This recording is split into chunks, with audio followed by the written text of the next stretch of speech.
ಸಾರಿ ಸ್ನೇಹಮಯ ಕೃಷ್ಣ ಅವರ ಹೆಸರು ಸ್ನೇಹಮಯ ಅಂತ ಇಡಬಾರ್ದು, ಮೋಸಮಯ ಕೃಷ್ಣ ಅಂತ ಇಡಬೇಕು.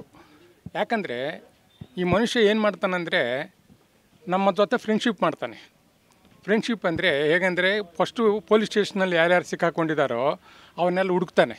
ಹುಡುಕಿ ಇವನೇ ಅಪ್ರೋಚ್ ಆಗಿ ಅವ್ರಿಗೆ ಬೇಲ್ ಕೊಡಿಸಿ ಅವ್ರನ್ನೇ ಸೇಫ್ ಮಾಡಿದ ತರಹ ಅವ್ರ ಮನಸ್ಸು ಗೆದ್ದುಬಿಡ್ತಾನೆ. ಒಂದು ವಾರ 10 ದಿವಸ ಆದಮೇಲೆ, ಸರ್ ನನ್ನ ಮಗ ಹಾಸ್ಪಿಟ್ಲಿದ್ದಾನೆ, ನನ್ನ ಹೆಂಡತಿ ಹಾಸ್ಪಿಟ್ಲಲ್ಲಿದ್ದಾರೆ, ಒಂದು ಸ್ವಲ್ಪ ದುಡ್ಡು ಕೊಡಿ ಅಂತ ಸಾಲದ ರೂಪದಲ್ಲಿ ಕೇಳ್ತಾನೆ ಸರ್. ಕೇಳಿ ಒಂದು 20,000 ಎಷ್ಟೋ ಫಸ್ಟು ನಮ್ಮ ಹತ್ರ ತಗೊಳ್ತಾನೆ. ತಗೊಂಡು ಒಂದು ತಿಂಗಳಾದಮೇಲೆ, ಸರ್ ಲಾಸ್ಟ್ ಟೈಮ್ ನೀವು 20,000 ಕೊಟ್ಟಿದ್ದೆ ಅಲ್ವಾ, ಅದಕ್ಕೆ ಇಂಟ್ರೆಸ್ಟು ಒಂದು 1,000 ರೂಪಾಯಿ ಹಾಕ್ಕೊಂಡು ಈಗ ಒಂದು 29,000 ಕೊಡಿ, 50 ಆಗುತ್ತೆ ಅಂತ ಹೇಳ್ತಾನೆ. ಈ ಥರ ಏನು ಮಾಡ್ತಾನಂದರೆ ನಮ್ಮ ಮನಸ್ಸು ಗೆದ್ದಿದ್ದರಿಂದ, ನಮ್ಮ ಕೃತಜ್ಞತಾ ಭಾವದಿಂದ ನಾವು ಹೆಲ್ಪ್ ಮಾಡಬೇಕಂತ ಹೆಲ್ಪ್ ಮಾಡ್ತೀನಿ ಸರ್. ಈ ಥರ ನಿಮ್ಮ ಹತ್ರ ಎಷ್ಟು ದುಡ್ಡು ಬೇಕೋ ಅಷ್ಟು ಬರುವವರೆಗೆ ಕಿತ್ಕೊಂಡ್ಬಿಡ್ತಾನೆ. ಆ ತರಹ ನನ್ನ ಹತ್ರ 3 ಲಕ್ಷ ರೂಪಾಯಿ ದುಡ್ಡು ಇಸ್ಕೊಂಡಿದ್ದಾನೆ ಸರ್. ಈ ತಗೊಂಡು 2018ರಲ್ಲಿ 1 ಲಕ್ಷ ತಗೊಂಡಿದ್ದಾನೆ, 2019ರಲ್ಲಿ 1 ಲಕ್ಷ ತಗೊಂಡಿದ್ದಾರೆ, 2020ರಲ್ಲಿ 1 ಲಕ್ಷ ತಗೊಂಡಿದ್ದಾನೆ ಸರ್. ತಗೊಂಡಿದ ಮೇಲೆ ಈಗ ನೀವು ಅವ್ನು ಗಮನಿಸ್ತಾನೀಗ ಇವನ ಹತ್ರ ಮುಗಿದೋಗಿದೆ, ಕೊಡೋಕ್ಕಾಗಲ್ಲ ಅಂತ. ಆವಾಗ ಏನು ಮಾಡ್ತಾನೆ ಅಂದರೆ ನಿಮ್ಗೆ ರಿವರ್ಸ್ ಆಗಿಬಿಡ್ತಾನೆ ಸರ್.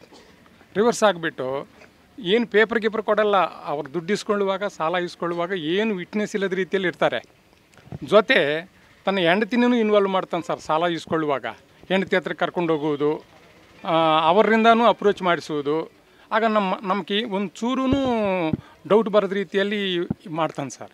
ಏನಂತ ಹೇಳಿ ನಿಮ್ಮ ಹತ್ರ ಹಣ ಇಸ್ಕೊಂಡಿದ್ರು ಸರ್? ಹೆಂಡತಿಗೆ ಆರೋಗ್ಯ ಸರಿ ಇಲ್ಲ ಅಂತ ಒಂದು ಸಾರಿ, ಇನ್ನೊಂದು ಸಾರಿ ಮಗನಿಗೆ ಫೀಸ್ ಕಟ್ಟಬೇಕಂತ ಒಂದು ಸಾರಿ.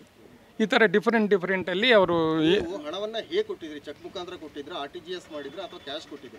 ಇಲ್ಲ ಸರ್, ನನ್ನ ಹತ್ರ ಹಣ ಕೈನಲ್ಲಿ ತಗೊಳ್ತಾನೆ ಅವನು. RTGSಗೆಲ್ಲ ತಗೊಂಡು ವ್ಯಕ್ತಿ ಅಲ್ಲ, ಕೈಯಿಂದಾನೇ ಕೊಡಿ ಅಂತಾನೆ, ಎಷ್ಟಿದಷ್ಟು ಕೊಡಿ ಅಂತಾನೆ.